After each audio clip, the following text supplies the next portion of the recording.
Hi there, BookTube. Today is a discussion video on the subject of book covers. Now I can honestly say I've never ever bought a book simply on the strength of its cover. Now I know there's plenty of booktubers out there who are very taken with covers. They might sort of be collectors of books that are in a series, so that the books all have sort of same brand, or in a genre that have a particular brand. I know that there's lots of booktubers who work in bookshops and are very aware of the names of designers of books and sort of talk about the different strengths and weaknesses of various book cover design. But I don't know the name of any book designers. I never look at the cover for the name of the designer. Whereas I might well know the name of a translator of a book, because what I'm concerned with is what's in between the covers, the words. I really have no interest in the look of a cover.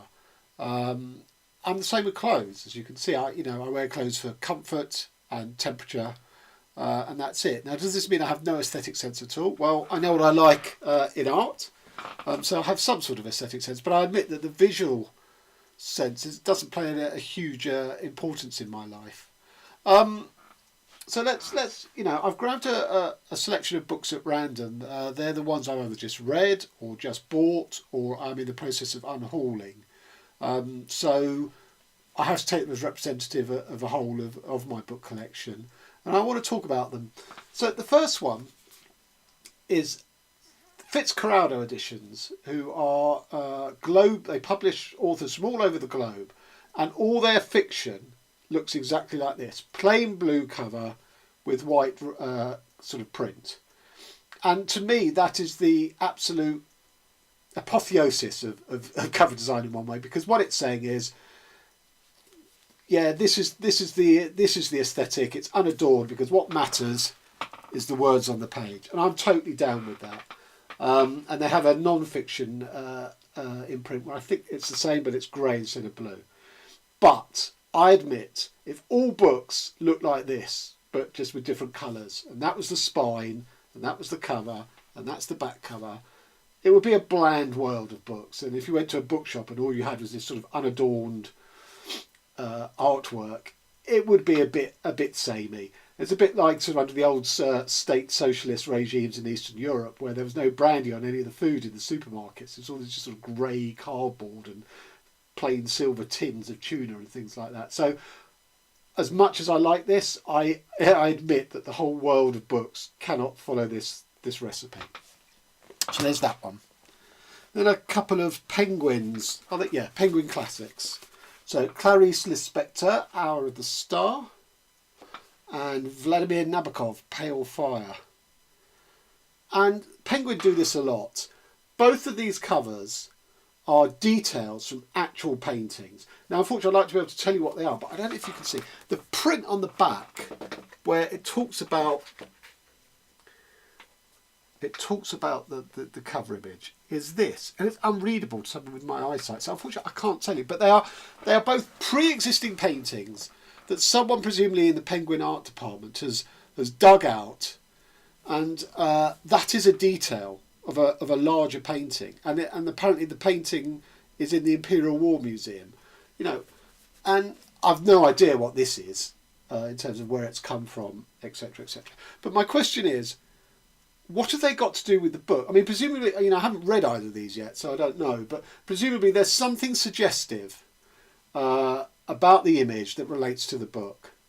But one thing you know about Penguin is, in 10 years' time, there'll be a new edition. And there'll be some other covers.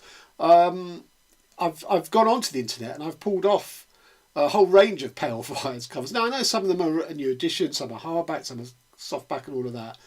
So there's a reason for different editions. But it just makes this, to me, it makes these choice images random. They have a half-life. They're only going to be around for 10 years, and there'll be something else to promote the book. What lasts? Again, the words inside, not the cover art. So Penguin do this a lot, and it annoys me because it's totally random. The point is, I couldn't, even if I was motivated by colours, I could not invest in these as meaningful covers, because I know that they're just one in a whole series that will apply to each of these books. So that's Penguin. The next one, a book I very much liked, and in a way I like, again, in a similar way to Fitz Corrado editions, I like the simplicity of this image. The book's Foam by Will Self, and it's quite a strong cover, I think. But having read the book, although the book is called Foam, it's really about digital technology, and this image almost never gets, written about in the book, and so it's representative on one level in that it's a phone and the book's called Phone, but actually once you've read the book, it's not strictly the phone that should be on the cover. In a way, it should be a smartphone, but a smartphone isn't sexy, it doesn't stand out. This is quite a striking image, I get that, but is it representative? Well, not really. Okay, Noir, Robert Coover. I haven't read this, but I think it's sort of deconstructing the noir genre, because Coover is a postmodern writer. And it's an absolutely bog standard cover. It's a noir image that we've seen hundreds of times in films and in film posters. Coover, admittedly, is very motivated by films. In quite a few of his books, he sort of uses the language of film. So that makes sense. But in terms of, would this cover make me want to buy the book? Well, no. It's completely unremarkable. It's completely forgettable. It's an absolute standard conception that we have from the movies. But I really want to read this book because of what's inside. Jennifer Egan, The Keep.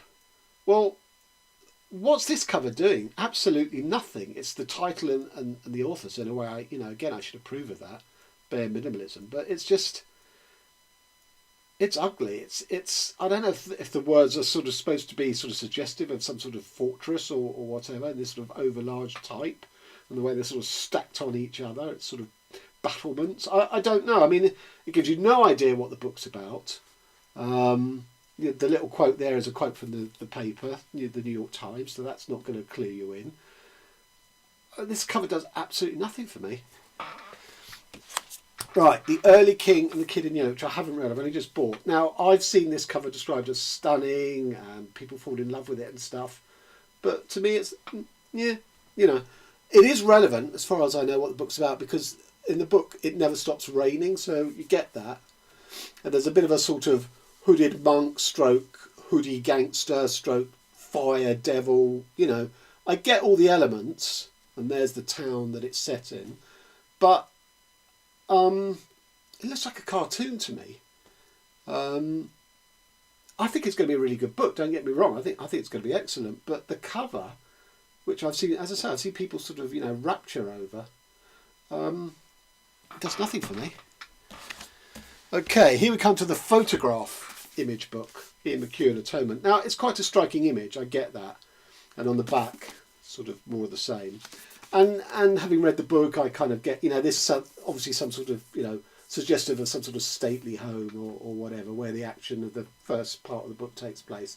So, it's relevant. It is quite a beautiful image. It's a photographer has gone out and done an artistic photograph of this girl.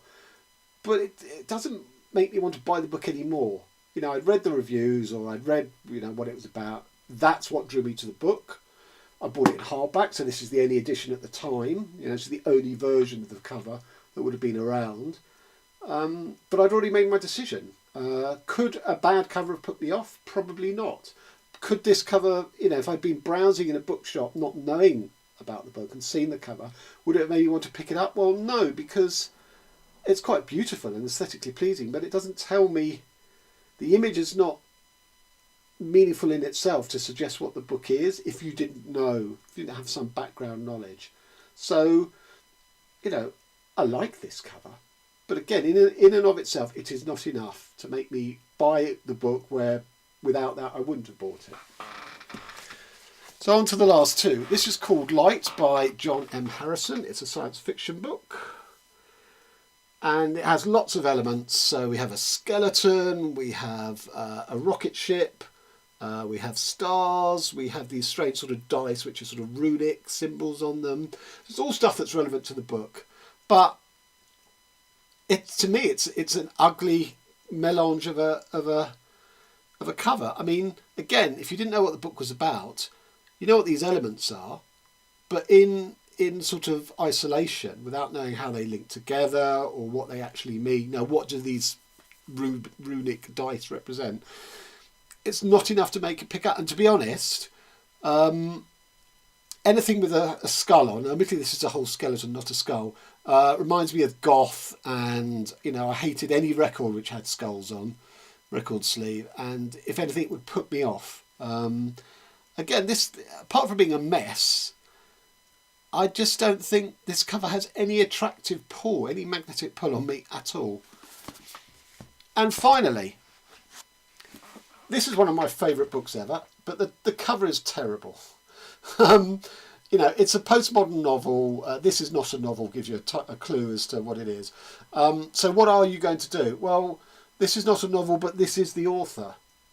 So that sort of makes it a novel. I mean, he died. I assume this edition of the book was published after his death, so it's fair enough to put the author. But as a cover, it's just terrible, and it's such a good book, it deserves a better cover. So that was the sort of random selection of books that I've chosen, just to sort of illustrate some of the problems I have with covers and why they don't particularly draw me in to want to buy a book. But I'm an author, so I do have a relationship, and I must think about covers in my own work. And so the first novel I ever published, I self-published it in print first of all. And it was a print-on-demand service, and you got the right to, I can't remember now, it was a long time ago, but basically you sort of had, you either sent a brief for the cover, or I think I actually sent some images, I really can't remember now. And they produced the cover, and it was fine, and I was happy to go along with it. Now that book took me 9 years to complete, because I could never think how to end it. But from very early on, I had the cover in my mind. So that cover had been around for about 7 or 8 years in my head. And they pretty much reproduced it with their print-on-demand service. And then within 2 months of the book being out, i.e. 10 years after I'd sort of conceived the whole thing, I had an idea for a better cover. That is sod's law. For 8 years, the cover was fixed in my mind, and then once it was out, I started doing readings and talking to people about the book. Suddenly, an idea from elsewhere in the book for a different part from what the front cover was, came this idea for a better cover. Now, in the end, I sort of on the Kindle edition, I was able to change it because there was sort of no cost implication. But it just goes to show that even myself, despite what all I've said about covers, I came up with, no, I actually think this is better or more relevant to the original design. Now, my attitude towards covers as a writer since then is I basically, because I have a background in theatre, which is a collaborative art form, I'm really happy to just let the creative skills of my cover designer, let them do what they want with it, and then we'll come together and we'll discuss, and we might make a few changes. So hopefully they've read it, and in most cases my cover designer do read the book, and then whatever strikes them as a neutral, because I'm so immersed in the book, I have ideas as to what's central and important, but that may not be the same for a reader. So having the cover designer read it, I think is quite useful, because they come to it fresh and as a neutral. So they will go away and design it, and then we'll, as I say, we come together and then we discuss it. But I let them have a creative space to bring their skills to it, because I can't even draw a stick men, so there's no point me trying to impose or suggest what it should look like, because I don't have an artist's eye. So as I say, if you're going to work with another creative person, let them have their creative space to bring their skills to bear. Don't be sort of overriding and sort of say, no, you've got to do it this way. And I've always worked like that, and I've always been pleased with the results. And in my upcoming book, which is actually through a publisher, so when you're going through a publisher, you have even less control or potential control over a cover, because they have whoever they're using to do the artwork, either an in-house or in this case someone that they've freelancer that they've contracted with. And again, it was shown to me, but I had very little say over it, really. We had a bit of discussion back and forth about it. But that's fine, that's how I'm used to working.